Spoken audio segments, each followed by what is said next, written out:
So, in this segment, we're going to be talking about the government telling UK bosses to hire more British people. So, businesses have been told to prioritise British workers rather than relying on foreign labour, essentially. Bloody foreigners. But there's an issue with that, and we'll talk about that here, which is that UK jobs vacancies are at a record high as wages pick up, that there are more vacancies right now, and there aren't enough people, not just enough people to fill them per se, but not the people with the expertise. Jobs vacancies have hit a record high as the UK's labour market continues to rebound robustly, according to latest figures. And so there isn't the people to do the jobs. And what that does is causes economic slowdown, which we've seen in July, because if you don't have the people to do the jobs, it makes it harder for you to sell the stuff that you have. Also, the fact that we don't have enough stuff to sell is also causing an economic slowdown even. Of course, this is good for workers because generally you are seeing pay rises now, but the issue is the economy is going to slow down generally, which causes its own problems. So Business Secretary Kwasi Kwarteng rejected calls from firms to loosen immigration rules, saying it would be a short-term temporary solution. Well, that's what a lot of businesses need, short-term solutions as they train up enough staff. The other issue is that there's just a massive shortage across the board, which means that even when businesses do train up staff to fill certain vacancies, there won't be anyone to replace those workers who have left those other vacancies. That's another problem. Logistics UK says it can take 9 months for new drivers to qualify, and there is a backlog of driving tests. So that means that essentially means that even if you are able to take the driving test, you're going to have to wait a long time because of the backlog. Last weekend, trade bodies, the British Retail Consortium and Logistics UK, which represents the freight sector, wrote to the government warning the shortfall of drivers was placing increasingly unsustainable pressure on retailers and their supply chains. With, it's not mentioned here, but a lot of companies are saying that there will be a shortage at Christmas, with the government saying we'll cover that in another article, so subscribe for that. With the government saying, the shortages will be over by Christmas. Well, how are you going to guarantee that when there's a second wave of COVID? It doesn't make any sense. Not a second wave, sorry, another wave of it. So, are you guaranteeing that the Rona won't be a problem at Christmas, which simply doesn't make sense? A combination of the Rona, post-Brexit immigration rules, tax changes and other factors has meant that there aren't enough drivers to meet demand, with shortages affecting Nando's and McDonald's. Responding to the group, Kwarteng said HGV drivers will not be eligible for a skilled worker visa and be added to the shortage occupation list to allow firms to recruit from abroad. Yet, like dance choreographers and ballet dancers are on the occupation list. Make sense. But point being is that it takes around 9 months to become a driver. Okay. That means they have no chance of clearing off the shortage. We have 100,000 driver lorry shortage. It takes 9 months to become a driver. It's not going to happen. Even if you had 100,000 lorry driver tests in September, you still wouldn't have solved it because of the failure rate in driving. So these people don't make sense. That's all I'm saying here. They won't fix the driver shortage. They never will, because of the problems around it. It's an unsociable job. It's a very difficult job. The pay rises are great. I don't know if that will be enough. Also, the fact that it takes such a long time to become a lorry driver, and the costs are very high. So even if you did want to become a lorry driver, there's no guarantee you could become one because of the cost in getting a lorry driver license. They are looking at ways around it by offering apprenticeships where you'll get paid during your training, but that pay isn't necessarily enough to live on whilst you're being trained. So it doesn't really help that much, unless you're going to do 2 jobs really. While this would help in the short term, he said businesses should instead be utilising the strength of our domestic workforce. They're trying and looking to employ those facing an uncertain future when furlough scheme ends. So that's great. The people coming off furlough, they might not have their job and they might have to be retrained. But if you got someone that's just come off furlough now, it's going to take them another 9 months potentially to become a lorry driver. So it doesn't fix the immediate problem, does it? Kwarteng said the government was offering 7k per apprenticeship for people trained to be lorry drivers. Does that 7k go directly to the worker, or is that going to be sniped through agencies and other things? As well as grants to train military service leavers, ex-offenders and long-term unemployed to move into jobs where there were labour shortages. I mean, the stuff with the military leavers, that's great. With the ex-offenders, I'm not too sure about, depending on their crimes. And long-term unemployed, great. We should have been doing this a long time ago. That should have been done a long time ago. Logistics UK said it was frustrated with Mr. Kwarteng's response, saying it could take an estimated, to clear the estimated backlog of HGV drivers could take until early 2022. I mean, that's not going to happen. It's probably going to be the end of next year, given how long it takes to become a driver, and the fact that people want to see how sustainable these wage increases are before they may want to join the industry.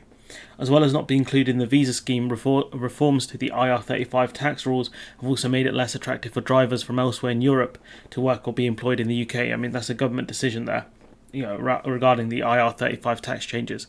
If they did care about the lorry driver shortage, they would essentially get rid of that for lorry drivers.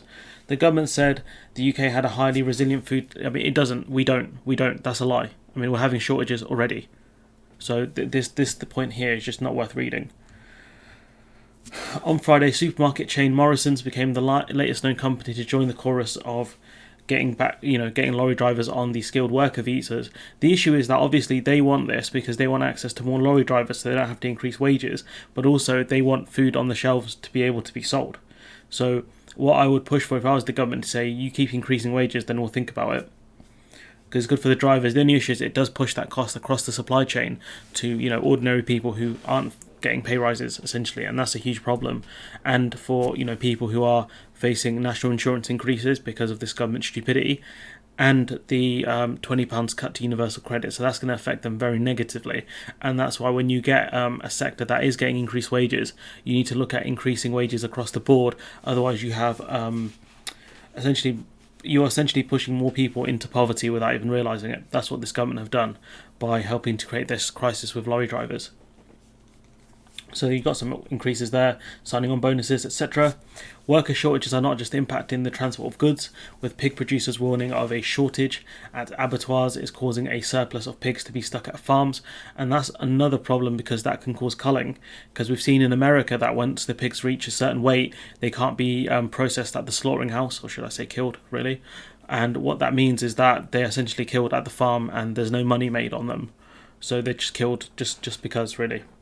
The National Pig Association told the BBC any suggestion that people coming off furlough could solve the shortage of meat processors was not realistic, because you've got people coming off retail jobs and things like that. They're not going to want to go into meat processing. That's hard. That's genuinely extremely hard work doing that sort of stuff. Low pay, cold, very cold in the factories, and COVID breeding grounds as well. Tim O'Malley, managing director at food firm Nationwide Produce, said the industry needed to make its jobs more attractive to UK workers. He said, if we're going to increase pay and working conditions to attract British workers, then we're going to have to pay more for our food. We're going to see food price inflation, which again is going to impact the people who haven't had significant pay rises, or any pay rises really. Some analysis here from Casey Austin. Business groups in logistics with the food sector have repeatedly said they do want to grow more of a UK based workforce. It's probably since start of this year really they've been saying that, something the government keeps saying must happen, but firms insist that will take time and they can't wait. They say a shortage of HGV drivers has been steadily building in the background due to a cocktail of factors, including an ageing pool of labour. I think the average age is around 55 for lorry drivers, has been sharply exacerbated by both the pandemic and post-Brexit immigration rules. And so we've had this problem, we've spoken about it before. Historically, the UK has always had a shortage of lorry drivers. It's now a chronic shortage. It's a drought, essentially. And that's what's causing the problems.